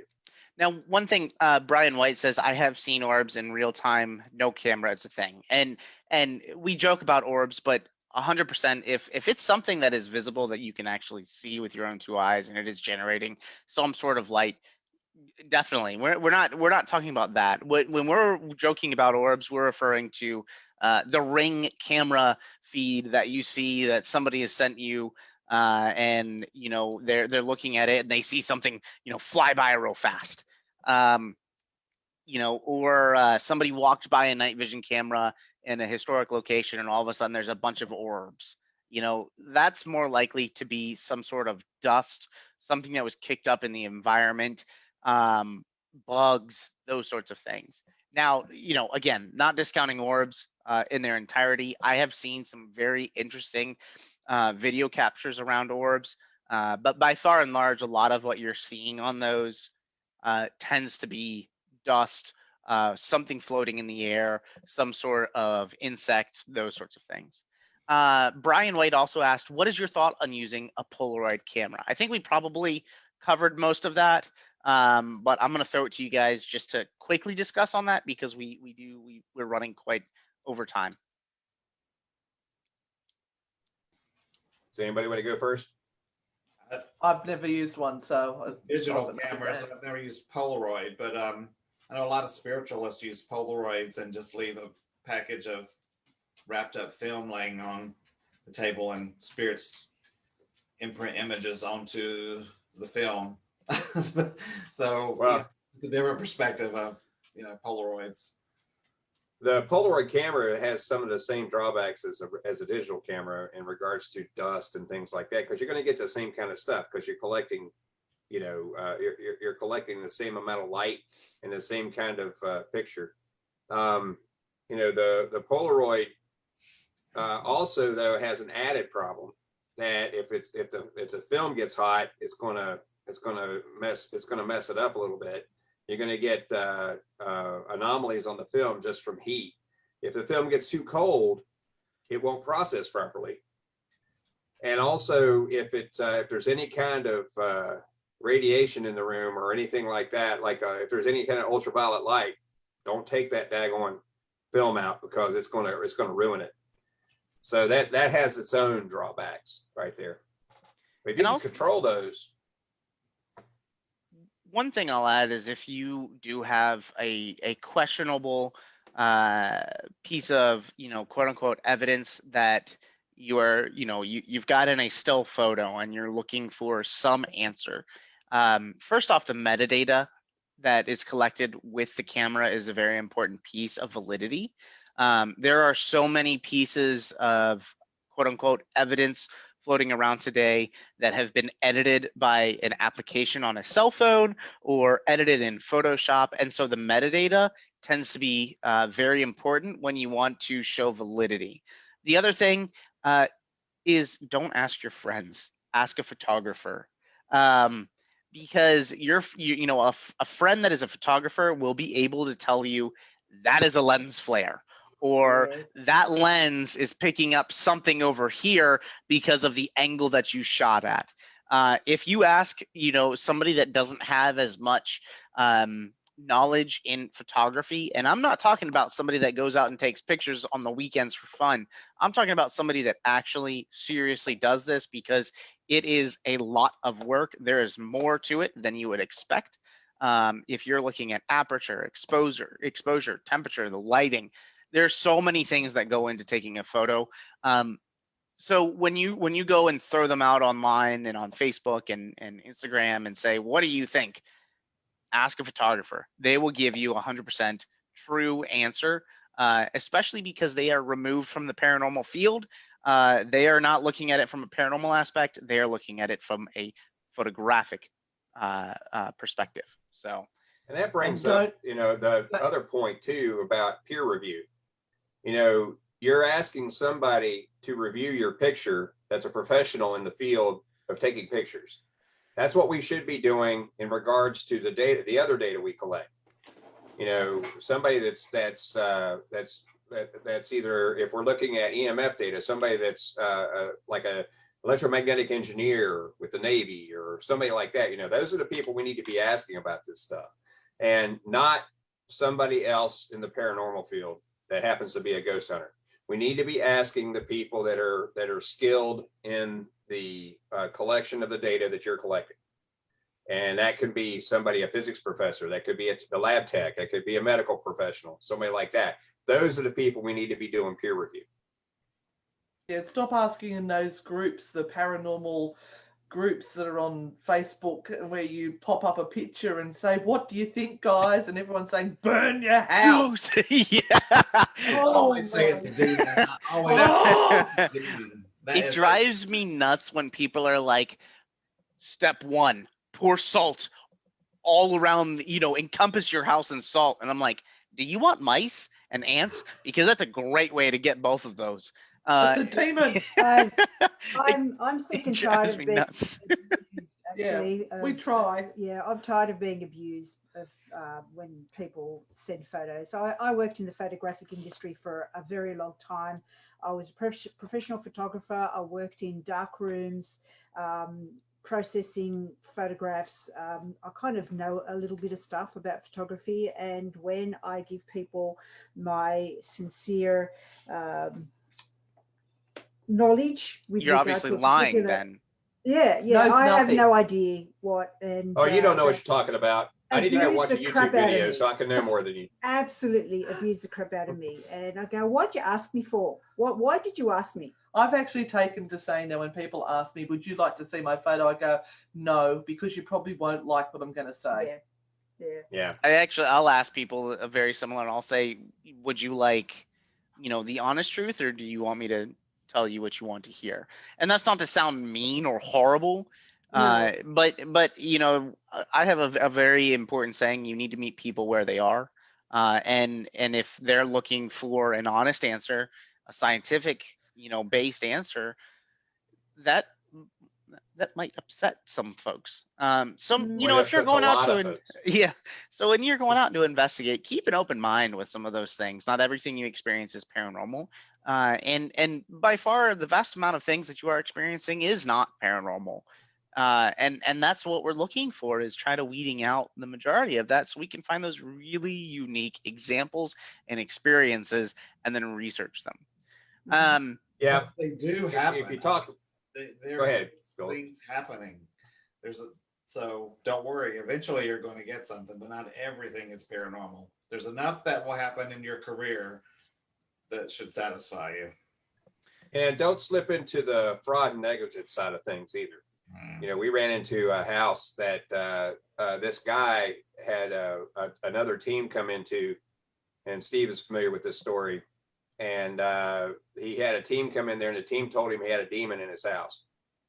Well, first off, the guy was on antipsychotic meds and had severe brain damage from a motorcycle accident. And so this team went in there and told this guy that.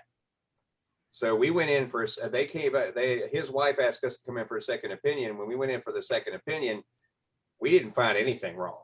Nothing except for the fact that at the head of his bed, he had a clock radio that was putting out over 100 milligauss, EMF at the 60 hertz range. And we told him, like, hey, that's probably your problem right there. So my teammate took the wife outside and talked to her about it. And I sat inside with the fellow that was having the issues, and we cleared it up as best we could. But that right there, if you don't know what you're doing, you can't go tell somebody they've got a ghost or a demon or something like it in that house, because you can't possibly say that 100%. You could say there's some weird stuff going on in your house, because there's weird stuff that goes on in Steve's house all the time. And I just don't think it's whoa. But That is not appropriate for this conversation. But anyway, go ahead, Philip. A few months ago, a potential client contacted me, and she was just in a desperate state and was saying that this spirit was entering her and causing her to cut herself. And she had sent me some photos of her arm bleeding. And she said when the spirit gets in her, her blood pressure goes extremely high. And she sent me a picture of her blood pressure cuff, and it was like in the stroke range. I mean, it was horrifying. And, we need to call somebody right now. And I said, well, first off, before we can even talk to you, you have to go get a medical exam first. I said, regardless if it's spirit related or organic related, we cannot even speak to you until you go get a medical doctor's opinion. Never would. She kept texting about the crazy things. Finally, we had to block her. I mean, because there was other issues going on. I know a lot of teams that would have jumped on that, because this woman said a spirit was entering her body that the neighbor was sending over to do his bidding. No, we had to cut that one loose real fast. But when you've got somebody claiming these things, you got to be careful, because what if you went over there and she found out she had a horrible heart problem, and you're telling her it's a ghost, and her blood pressure goes to the roof and she strokes out right in front of you. You're going to get in trouble. Yeah, that's that whole negligence thing. You got to be very careful.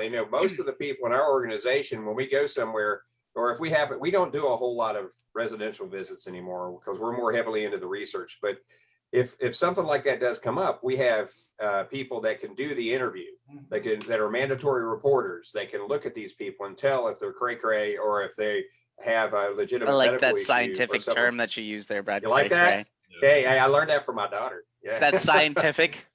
Right there, everybody. That's very scientific. That's very scientific. But anyway, if we could see that, and I'm not a clinician, so I'm not a mandatory reporter, but we have clinicians that are in our organization, plus law enforcement and fire people and EMTs. So those people are mandatory reporters. So if they see something, they know how to say, "Whoa, there's something wrong there." So they know how to refer somebody to the right spot, and that's what you need to do. You can't go in there with a bunch of people that don't have those kinds of skill sets and expect to get anything out of these people that might not be considered negligent in the future. So you got to watch that. And there's equipment that we didn't discuss tonight that you're wanting to know about, like the SLS I kept seeing come up. We did a presentation on paranormal equipment last fall, It's on our YouTube channel, and it goes over the SLS, the tri-field meter, the mel meter, tons of stuff. So go back and look at that if we missed things that you were interested in tonight. And if you have any additional questions about it, you can always put it on the group page. Yeah, dive in. All right. Shifting gears because we do have a few other questions, so let's try to keep it light in conversation. Justin Brandon asked, he pointed it towards me, but I'm going to throw it to everybody.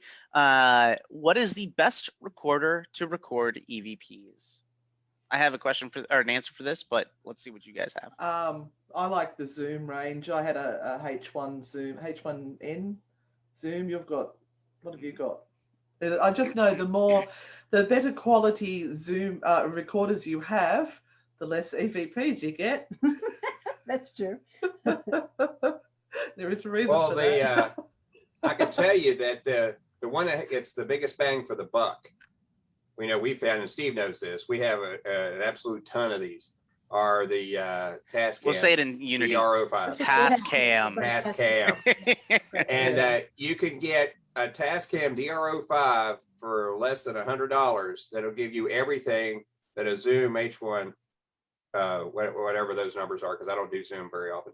H1. Yeah, you could do. It's a really good quality. It's really wide frequency range on the things. Plus, you can have it so it auto gains. So when there's no noise in the room, the gain's higher. Versus if there's noise in the room, it'll. I mean, all this stuff's there. Plus, you can live monitor the thing. We actually take one of those and put it in the middle of the house that we're trying to monitor. Run 200 feet of audio cable from that, plugged into the headphone jack, flow that all the way out to our headquarters.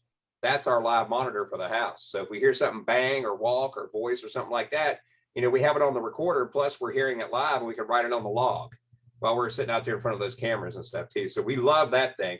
There's a Behringer product that we're using that has a microphone array on it, and Steve's seen that too, but that's a little more expensive. But for the biggest bang for the buck, we use that DR05. So go ahead, Steve. I know you got one. But first, learn about what is an EVP, what hertz EVPs are recorded in, what hertz the human voice is spoken in, how low it can go, how high it can go, and how low our ears can hear, the human ears, and the frequencies that most EVPs are recorded in. Learn all that stuff. It's not hard to learn. It's posted on our group page. I have it posted somewhere. But before you just go grabbing EVPs, learn what it is first. Learn how it's recorded first, so you can debunk things. To tag onto that, we've never gotten anything that we could actually say was an EVP. Really, everything we've got turns out that another recorder in the room nearby was able to pick it up, and a lot of it. Now there are some that are questionable, but a lot of the times we found out it's actually audible. We just didn't hear it at the time. And especially when it gets in lower frequencies or actually higher frequencies, we may not hear it as we're moving. If there's a whisper and we're moving, and then as soon as we're moving, there's our jacket swishes or something like that, we wouldn't hear it, but the recorder picked it up, so we could go back and listen to it later, and there it was. So yeah, you got to be careful with that too. So yeah, we've a lot of times, if you have multiple recorders in the room, that's helpful too.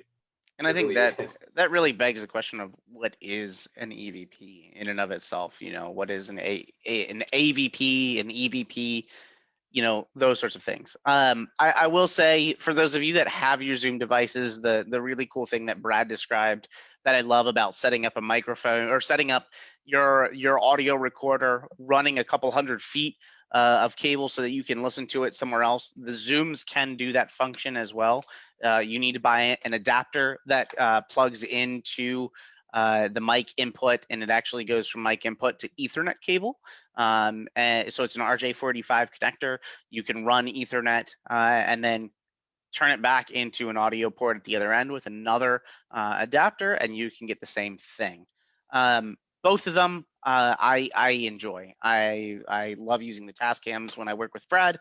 My team has a lot of the Zooms, the H1s, H4, I think it's 5s and 4s and all that. Again, the only reason I landed in Zoom land is the H1 and H5 that I have. I found on a deal because a band broke up and they were getting rid of their gear so that they could liquidate everything they had and split it across the group. And so I bought my H1 for like $40. And I bought my I think it was an H4 for about $40. You can't beat it, so I went with it. So again, look for stuff, if you're trying to get an audio recorder, look for stuff that's in your price range. I have heard some really interesting EVPs on everything from an H4 to a Tascam to an iPhone. I don't think it necessarily is important what you are using, so long as you understand the specifics and the specs and what exactly you are recording. Anne and Renata, made a very important point, and so did Philip, of knowing the specifications of your audio recorder. Not all equipment is created equal. And so you're going to have some things like the Olympus or the Panasonic that's going to have a very different audio range than another recorder or another recorder. And so you need to be aware of what you're recording. My personal preference is I try to grab as much as I can, and then utilizing some audio software that I can see what frequency I'm recording in. And I think, Philip, did we have a session on that, like actually diving into EVPs and reviewing them? No, not on this group yet. We're gonna put that on the list there. I think that's a great idea. We're doing one on pareidolia audio and visual pareidolia sometime. I don't know when it's on the calendar. It is on the calendar because I remember that. So we'll probably dive into that. So look forward to that, because that in and of itself is a huge discussion, and we'll be here for another hour. But take a look at the specifications that the piece of equipment you are purchasing is. Don't buy blindly. Don't let somebody tell you that it is a ghost EVP recorder. It's not. It's literally some hacked piece of equipment. Get something proper. Do your research and find what you're going to purchase. The biggest suggestion: there are still a lot of audio recorders that aren't digital, and you won't be able to pull that piece of audio that you have recorded off of your recorder and dump it onto your computer. And if you find a way around it, it is a pain in the tail. So get something that's digital, get something that you can hook up via an SD card or a USB connector. Get something that you can dump that audio to a computer so that you can use Audacity, WavePad, something, so that you can review it, and it makes life a little easier. Another question actually ties in: are you going to go over EVPs? I think we're going to do that in another session, because that's going to take a very good chunk of time. So please look forward to that. We will be announcing a video about that soon. A funny story that was posted. We were using a plasma ball as a trigger object and left the video running on it as we went for a break. We caught a rat sticking its nose onto the plasma ball, and it was not a fan of the feeling. I think that's awesome. We have all seen various rodents entering a location, and it's not the most exciting thing in terms of paranormal experiences. This one I'm not sure on. Is there any kind of software that you can buy that can interpret what we record and hear?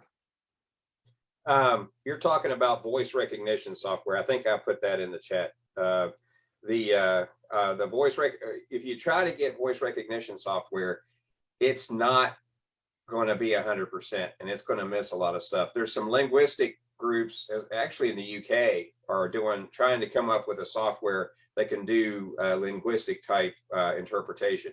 That's really tough. You know as well as I do, when you go to YouTube and you do the closed captioning, and it's using the voice recognition software, and it's typing that stuff out, and how wrong it is a lot of the time.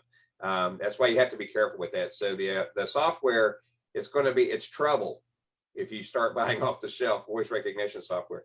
The really cool thing about, I mentioned an application called R, and the problem with R is it's very complicated and you have to program it to do what you want it to do. But it's not just a statistics package. It's also, it has a module where you can actually download, you can actually attach audio files and stuff like that to it. And then you can start looking at the individual waveform and things like that using R and look at it statistically and do your analysis that way. And then you might be able to come up with something there. But linguistic software is real trouble right now. And if once AI gets into it and it's a little better, then maybe you could do something. But right now, something like that's very pricey. Any other comments? All right.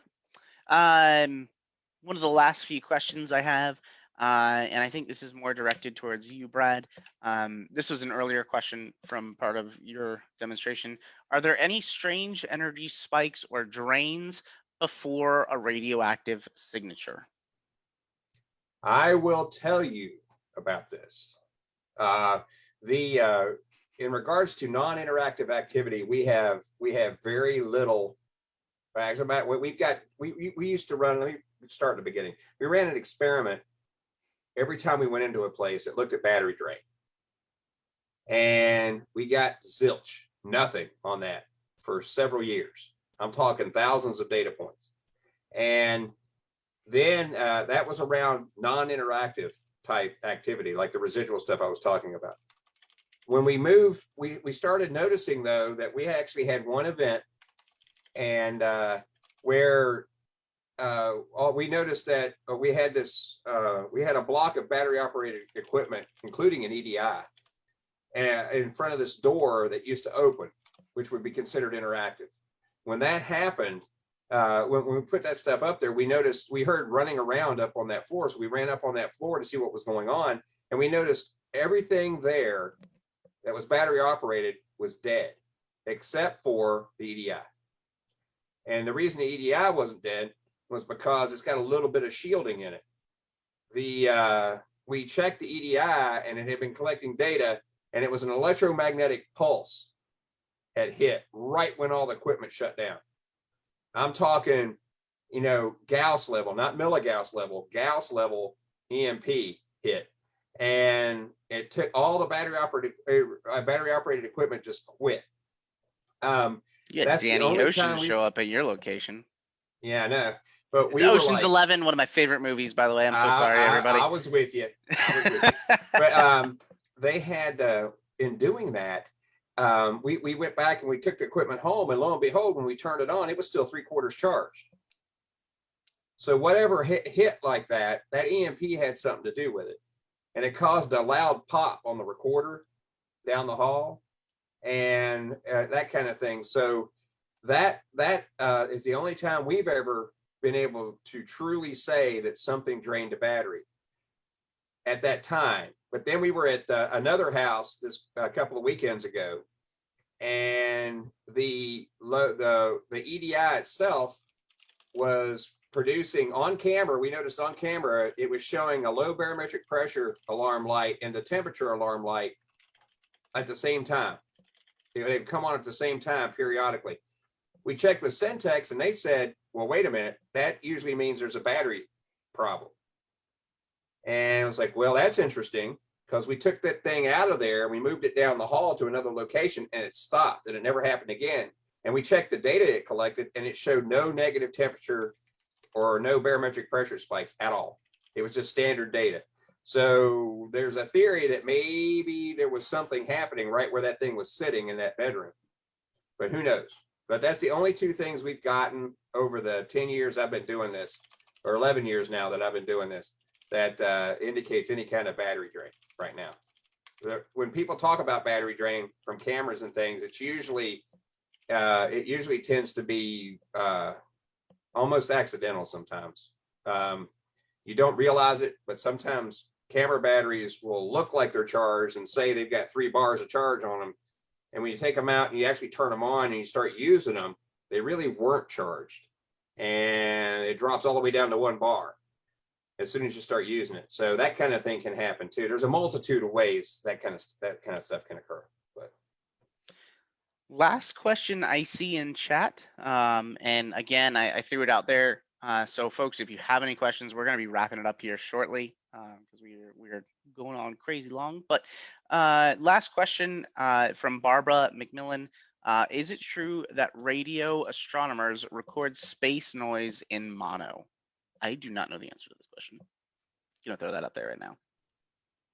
I can do that because I had in my previous job with another organization had to do some work at the Green Bank Observatory, and the Green Bank Observatory records when they get their radio noise in. It depends on what they're trying to do. Again, it depends on the experiment. If they're wanting to do a certain thing and all it requires is mono, they'll record it in mono. If it requires it to be in stereo, they'll do it in stereo. If they've got, the problem is they've only got one collector. So that dish has one collector. So if you got a dish that has one collector, what do you think is going to happen? You're going to get it in mono mostly. But sometimes they split that signal into stereo for various experiments for some reason. But that's typically what they do, at least at Green Bank, that's what they did. When I communicate with aliens, it's usually in stereo. You like to use stereo. I use smoke signals. All right. Well, that is it for the questions. Philip, floor is yours, good sir. Oh, we're at 2 hours now, so I think we should probably just wrap it up so I can take my dogs out.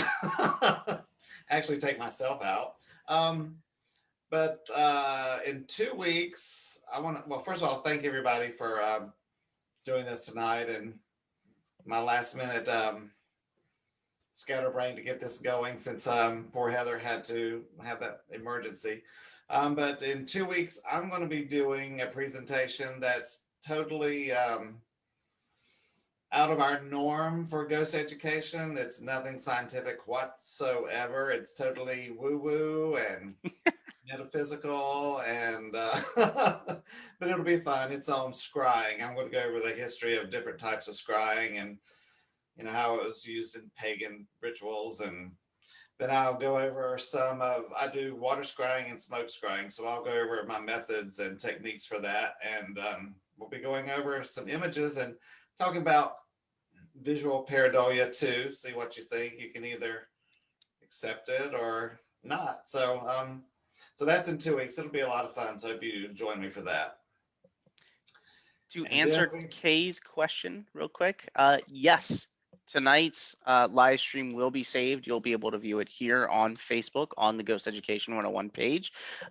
Philip also does a phenomenal job of getting all of these videos uploaded to our YouTube channel. So please head over there and check that out as well. There's going to be 2 different places you can check this out, and you can review and listen to us gab for 2 hours again. And give me a few days before I get that video up. This week's a little crazy at my house this week. So, but that's it. And we've got things booked all the way, I think, through fall. Some good programs coming up. Heather's done some amazing jobs getting some really great people lined up for you guys. So that's it. Thank you all for joining us. And if you have any other questions, you can always post them on the Ghost Education page and somebody will get back to you eventually. So thank you, ladies, for staying up. Or is it late? Is it day, night? What is it in Australia? She's muted, but I think she said 2 p.m. Oh my God, that's 1 p.m. 1 p.m. Lunchtime for me. All right, everybody. Thank you. Good night, everybody. Thank you, everybody, for hanging out with us. We appreciate it as always, and we hope to see you soon. And please share with everybody, all your friends. Thank you. Bye.